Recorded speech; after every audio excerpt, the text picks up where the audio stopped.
Kedua mata Xavier menatap mata Gia dengan lekat-lekat. Gia sudah menceritakan semuanya, kenapa Max bisa ada di apartemennya dan bagaimana bisa kemeja Max robek dan tertinggal di kamar Gia. Xavier mendengarkan cerita itu dengan seksama dan sama sekali tidak menginterupsi ketika Gia bercerita dengan serius. Sementara Gia, saat ia hanya bisa memeluk dirinya sendiri yang terbungkus selimut setelah Xavier mengasihaninya dengan membuka ikatan tangan dan kakinya. Gia menatap Xavier dengan takut, apalagi setelah semuanya Gia ceritakan, Xavier tidak menampilkan ekspresi apapun seperti robot saja. "Jadi kamu tidak melakukan itu kan dengan Max?" tanya Xavier dengan frontalnya dan ekspresinya masih sama. Gia tentu dengan cepat langsung menggeleng-gelengkan kepalanya. "Aku, Melissa, dan Dino hanya mengintip dari kamar mandi. Kami bahkan melihat saat Diana merobek kemeja Max, karena Clara dan nenekmu sudah masuk, sementara Max hanya diam saja. Jadi mungkin Diana greget sama Max yang tidak bisa bekerja cepat," cicit Gia. "Terus?" tanya Xavier lagi, padahal Gia sudah menceritakan semuanya tadi secara detail, tapi sepertinya Xavier tidak merasa puas dengan cerita itu. "Ya terus aku tidak tahu apa yang mereka lakukan di luar sana, tapi aku dengar pembicaraan mereka, Max dan Diana berpura-pura menjadi pemilik apartemen dan mengusir mereka. Bahkan mengancam mereka akan melaporkan ke polisi karena sudah mengganggu privasi mereka," tutur Gia lagi dan Xavier mengangguk-anggukan kepalanya. "Terus?" tanya Xavier lagi yang membuat Diana menghela nafas berat. "Ya setelah Clara dan nenekmu pergi, aku, Melissa dan Dino keluar. Dan mungkin Max gugup, jadi dia pergi cuma mengenakan boxer dan sepatunya saja," kata Gia namun kemudian ia menyadari sesuatu. Pupil matanya membesar dan ia langsung duduk tegak. Tunggu!" serunya dan kini ia menampilkan raut wajah bingung. Dino mengajak Max keluar dan katanya biar Max pakai baju Dino saja, memangnya Dino tinggal di gedung apartemen ini juga. "Terus apa Max tidak malu ya, keluar cuma memakai boxer dan sepatu?" tuturnya kemudian. "Dan sepatu?" tanya Xavier memastikan dan Gia mengangguk, karena seingatnya, Max masih memakai sepatunya dan tiba-tiba Xavier terkekeh. "Jadi Max masih memakai sepatu dan kaos kaki yang lengkap?" tanya Xavier lagi. Gia ikutan terkekeh karena setelah diingat-ingat itu sangat konyol. Bodoh sekali Clara dan Granny percaya pada akting mereka, mana ada pria abis bercinta masih memakai sepatunya. Kalau wanita masih masuk akal, apalagi wanita itu memang semakin seksi dan menggairahkan saat telanjang di atas ranjang tapi masih memakai sepatu hak tinggi, kata Xavier masih terkekeh, dan kali ini Gia yang langsung memasang wajah dinginnya dan menatap Xavier dengan tajam. "Dasar mesum," desis Gia. Kemudian Xavier kembali terdiam saat ia menyadari satu hal, Gia yang tak mematuhi perintahnya agar tak pergi kemanapun. Apalagi Xavier tidak tahu dari mana Clara bisa mengetahui apartemennya. Tatapan Xavier kembali tajam dan tentu nyali Gia kembali menciut saat mendapatkan tatapan seperti itu. Gia bahkan lupa dengan pertanyaan Max dibawa kemana oleh Dino. "Kau ingat kan?" Kini Xavier membuka percakapan dengan tatapan yang masih sangat dingin namun tak menampilkan reaksi apapun di wajahnya. Ingat apa?" tanya Gia yang masih merasa gugup karena ditatap seperti itu. Padahal tadi suasananya sudah sedikit mencair. "Aku bilang jangan kemana-mana," seru Xavier kemudian dan perlahan tatapan takut Gia berubah sendu marah, kesal. "Aku penasaran, kenapa bisa ada seragam yang sepertinya punyaku di sini?" kata Gia dan kini ia seperti orang merajuk. "Itu memang milikmu," kata Xavier dengan entengnya yang membuat kedua mata Gia langsung terbuka lebar. "Bagaimana bisa? Sebenarnya siapa kamu?" tanya Gia antara kesal dan penasaran. "Jadi Max dan Diana berhasil mengusir Clara dengan ide konyol Dino?" tanya Xavier yang berusaha mengalihkan topik pembicaraan sebelumnya, dan tentu Gia menyadari kalau Xavier dengan sengaja menghindari topik pembicaraan mereka. "Tuh kan, kamu selalu seperti itu," tukas Gia marah. "Kenapa tidak jujur saja, sebenarnya apa hubungan kita dulu? Apartemen ini atas namaku, di dokumen kepemilikannya ada tanda tanganku dan aku tidak ingat menandatangani dokumen itu. Terus ada lemari di situ." Gia menunjuk lemari besar itu dengan dagunya, penuh dengan barang-barang gadis remaja, ada pakaian dalamnya juga, tukasnya. Xavier terdiam, ia merasa lelah karena terus berbohong dan Xavier juga merasa kasihan pada Gia yang semakin hari, masa lalunya seolah semakin dekat pada ingatannya. "Aku akan ceritakan semuanya," lirik Xavier kemudian, "tapi aku mohon sama kamu, percaya sama aku." "Ya," bujuknya. Gia terdiam, ia menatap kedua mata Xavier penuh selidik, dan tentu ia tak bisa mempercayai Xavier begitu saja. Gia, Xavier berkata dengan lembut. Ya sudah, ceritakan saja. Nanti aku akan putuskan apakah aku bisa mempercayai ceritamu atau tidak. Kata Gia. Nanti, sekarang kamu berpakaian dulu ya. Atau aku akan melepaskan pakaianku dan kita melakukan apa yang menjadi skenario Dino pada Max dan Diana, ujarnya sambil terkekeh, namun hal itu membuat Gia mendengus. Pelak. Clara meringis sembari memegang pipi kirinya yang terasa panas dan perih karena lagi-lagi mendapatkan tamparan yang sempurna dari sang nenek. Bodoh sekali kamu, Clara. Seru Granny Kelly lantang. Air mata Clara sudah menggenang di pelupuk matanya. Setelah diingat-ingat, ia tidak pernah diperlakukan baik oleh neneknya sendiri dan itu membuatnya sakit hati. Begitu saja kamu tidak mampu, dan satu hal lagi. Granny Kelly mengacungkan jari telunjuknya tepat di depan wajah Clara. Jauhi pria bernama Jamie itu, dia pasti menipumu, desisnya. Clara hanya mendengarkan dalam diam. Kenapa kamu itu seperti wanita bodoh dan murahan saja, Geram sang nenek yang membuat Clara semakin sakit hati. Ia berlari ke kamarnya dengan air mata yang sudah tak dapat ia bendung lagi. Clara menjatuhkan dirinya ke ranjang, menutup wajahnya dengan bantal dan menangis di sana. Entah kenapa hidupnya begitu buruk, bahkan ketika ia mengetahui bahwa dirinya adalah cucu dari Nyonya Kelly Anson, ternyata itu tidak memberi Clara kebahagiaan. Begitu juga dengan menjadi istri pemuda tampan dan sukses seperti Alex Xavier Anson, Clara seolah tidak memiliki keberuntungan dalam hidupnya. Clara duduk tegak, ia menghapus air matanya dan menarik nafas dalam-dalam. Jika memang aku tidak beruntung, akan aku ciptakan keberuntunganku sendiri, desisnya. Keesokan harinya, Max menatap dirinya sendiri di cermin sebelum berangkat pergi bekerja. Ia sudah siap untuk pergi bekerja namun Max masih belum mengancingkan semua kancing kemejanya. Alasannya cuma satu, Max masih suka memperhatikan bekas lipstik Diana yang masih menempel di pundaknya. Max sengaja tidak menghapus lipstik itu karena ia menyukainya. Bahkan Max sengaja tidak menyabuni bagian pundaknya saat mandi karena takut bekas lipstiknya hilang. Aku suka Diana, apa aku ajak dia pacaran saja ya? Monolognya. Pipi Max selalu merah merona setiap kali ia mengingat ciuman Diana yang membuat seperti ada gelungan ombak di perutnya. Max! Terdengar teriakan mominya dari bawah, membuat Max sedikit terkejut. Dengan cepat ia mengancingkan kemejanya dan berlari turun. Nyonya Leona memicingkan matanya saat melihat putranya itu senyum-senyum sendiri dan wajahnya juga tampak merona. Kamu kenapa, Max? Tanya Nyonya Leona sembari mengambil satu lembar roti, mengoleskannya dengan selai coklat kesukaan Max dan kemudian meletakkannya di piring Max. Tidak apa-apa, Mom, jawab Max kemudian meminum susu yang juga sudah dipersiapkan oleh mominya. Begitu. Gumam Nyonya Leona namun ia masih menatap curiga pada putranya itu. Dia baru saja terbangun dengan tubuh yang terasa berat, karena Xavier memeluknya dengan begitu erat dan lengan kekarnya itu melingkari perut Gia. Gia melenguh sembari mencoba menyingkirkan tangan Xavier dari perutnya. Xavier! Seru Gia dengan suara paraunya khas bangun tidur, bangun, sudah jam 8. Kata Gia namun Xavier hanya melenguh pelan dan semakin mengeratkan pelukannya pada Gia. Gia pun tak lagi membangunkan pria aneh ini, ia berbalik dan kini dirinya berhadapan dengan Xavier. Gia mengangkat tangannya dan menelusuri wajah tampan Xavier dengan jari-jari lentiknya. Gia menatap Xavier lekat-lekat dan sudut bibirnya tertarik membentuk sebuah senyum samar. Xavier begitu sempurna, alisnya tebal, bulu matanya lentik, hidungnya mancung, bibirnya tidak tipis dan tidak tebal, bulu-bulu halus tumbuh di rahangnya dan itu yang paling Gia sukai. Gia menatap sendu bos besarnya ini, yang kemungkinan besar memiliki hubungan dengan Gia di masa lalu. Kenapa kita seperti, Xavier? Tidur satu ranjang, satu selimut bahkan aku tidur di pelukanmu. Dan itu terjadi setiap malam tanpa ada perasaan bersalah pada diri kita, karena bagaimanapun, kamu bukan milikku tapi milik wanita lain. Kenapa kita seperti sepasang suami istri yang sempurna? Yang saling mencintai dan membutuhkan. Ya, Xavier. Aku merasa membutuhkanmu, tak peduli seberapa banyak kamu berbohong padaku. Aku bahkan sampai bingung yang mana kejujuranmu dan yang mana kebohonganmu.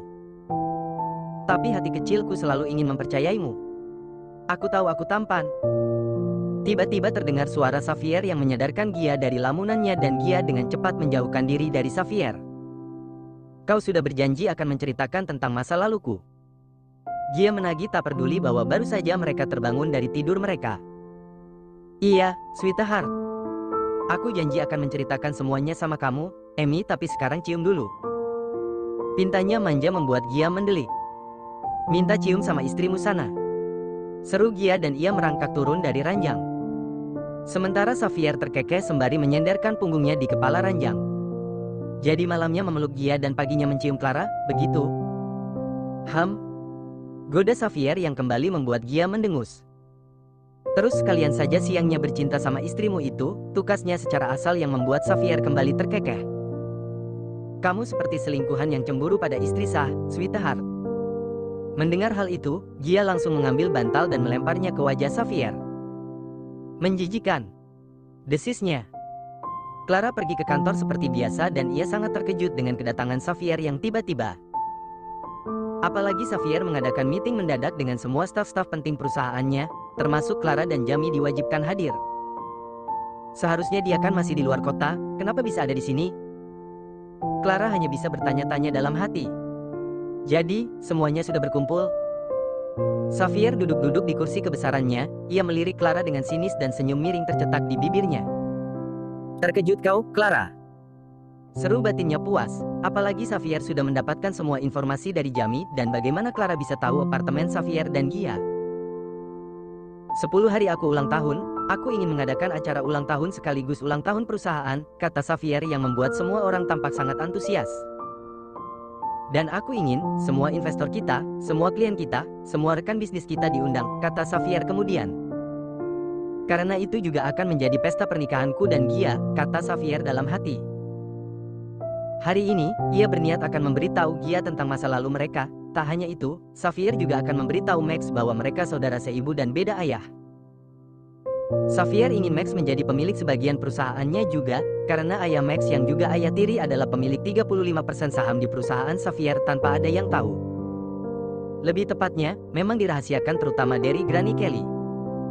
Diana menatap pantulan dirinya di cermin, saat ini ia sudah berada di kantornya namun Diana justru mengurung diri di toilet, bukan karena apa, tapi karena ia merasa takut bertemu Max. Lebih tepatnya merasa gugup. Diana teringat bagaimana ia dan Max berakting di depan Clara dan neneknya Xavier. Diana dan Max benar-benar tampak seperti pasangan yang sedang dimabuk asmara. Diana bahkan seolah masih merasakan lingkaran tangan Max dan perutnya, ciuman Max di rahang dan pundaknya dan juga hembusan nafas Max di lehernya. Diana bahkan merinding mengingat semua itu. Diana terkesiap mendengar teriakan Melissa, dengan cepat ia mencoba menetralkan ekspresi wajahnya dan bersamaan dengan itu, Melissa muncul dengan 2 gelas kopi di tangannya. Astaga, Di. Aku pikir kamu pingsan, lama sekali di toiletnya, gerutu Melissa.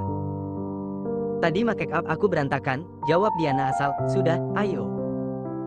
Diana mengambil 1 gelas kopi yang dipegang oleh Melissa dan keduanya pun melangkah pergi ke ruang kerja mereka. Saat berjalan menuju meja kerjanya, Diana melirik Max dan kebetulan sekali Max juga meliriknya. Max tampak tersipu begitu juga dengan Diana, namun Diana justru kembali memperlihatkan raut wajah judesnya. Membuat wajah Max langsung berubah masam dan tertunduk sedih. Dia membuka sebuah kotak yang dikirimkan oleh Xavier, senyum tersungging di bibirnya saat ia mendapati sepasang sepatu berwarna putih dan sebuah gaun berwarna merah maron. Gaun yang berbahan katun Paris itu terlihat sangat anggun dengan potongan model yang sederhana namun elegan. Gia juga menemukan sebuah not di sana, Gia mengambilnya dan membacanya. Dear my sweetheart, pakailah ini dan tunggu aku, jam 7 aku akan menjemputmu. Gia tersenyum, ia seperti remaja yang baru mendapatkan hadiah dari pacar pertamanya. Gia melirik jam dinding yang ada di kamarnya, jam masih menunjukkan pukul 3 dan Gia masih punya banyak waktu untuk berdandan. Jadi, sekarang ia memilih membongkar isi lemarinya yang katanya berisi pakaiannya sewaktu remaja. Gia merasa heran, tidak mungkin ia dan Xavier hanya pacaran tapi menempati apartemen semewah ini. Bagaimana bisa? Gia melihat ada boneka beruang berwarna pink di pojok lemari. Gia mengambilnya dan menyentuh boneka itu dengan lembut. Selintas ia seperti melihat bayangan seorang wanita yang memberikan boneka itu padanya. Wanita itu tersenyum namun Gia tidak bisa mengingat wajahnya dengan jelas. Tangan Gia mendekap boneka itu, ia bahkan menciumnya seolah Gia merindukan boneka itu dan itu Gia lakukan begitu saja. Apa ini semua barang-barangku? Tanya Gia pada dirinya sendiri. Tangannya terulur saat tatapannya menangkap 2 baju yang dilipat. Gia meletakkan bonekanya dan ia membuka baju itu. Gia tersenyum saat melihat baju itu bergambar Xavier dan juga dirinya. Namun tentu itu gambar Xavier dan Gia sewaktu remaja. Fix, kita memang pacaran. Sampai punya baju couple begini. Gumam Gia sambil terkekeh. Ia mencoba memakai baju yang bergambar Xavier, karena itu sepertinya ukuran yang lebih kecil. Gia memasang baju kaos itu melewati kepalanya, namun sayangnya hanya nyangkut di lehernya karena baju itu sudah kekecilan. Apalagi dada Gia yang kini sudah tumbuh lebih besar dari sebelumnya. Apa dulu aku kurus ya? Ia kembali menggumam. Melihat dari size baju itu, Gia sangat yakin kalau dulu dia punya tubuh yang ramping. Tidak seperti sekarang yang lebih berisi, tentu saja, sekarang dirinya hampir menginjak usia 24 tahun. Gia memegang kepalanya yang tiba-tiba pusing, kini ia seperti berada di tengah kapal dengan ombak yang besar. Gia langsung berlari ke kamar mandi saat tiba-tiba perutnya seperti bergelung dengan ombak dan seperti akan muntah. Gia menundukkan kepalanya di wastafel dan ia berusaha memuntahkan isi perutnya yang begitu mual, namun ia hanya mengeluarkan cairan putih dan bening. Gia mencobanya lagi namun dia tidak berhasil, wajahnya merah padam dan matanya sudah berair saat ia berusaha muntah. Aduh. Gia memegang perutnya yang terasa nyaman, belum lagi kepalanya yang semakin terasa pusing. Gia segera mencuci mulutnya dan menyiram muntahannya. Kemudian Gia kembali ke kamarnya dan karena benar-benar pusing, Gia merebahkan dirinya ke atas ranjang. Sementara itu, Nyonya Leona juga sedang mempersiapkan diri untuk rencana Xavier nanti malam. Keduanya sudah sepakat untuk jujur pada Gia, apalagi 10 hari sudah ulang tahun Xavier.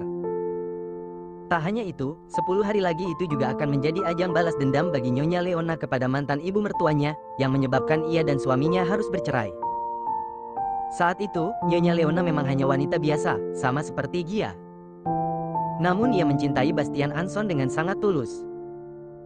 Begitu juga sebaliknya, mereka menikah dan dikarunia putra yang sangat tampan, dan sifat Bastian sama persis seperti sifat Xavier, posesif, protektif, dan sekali jatuh cinta, maka akan mencintai dengan sangat tulus.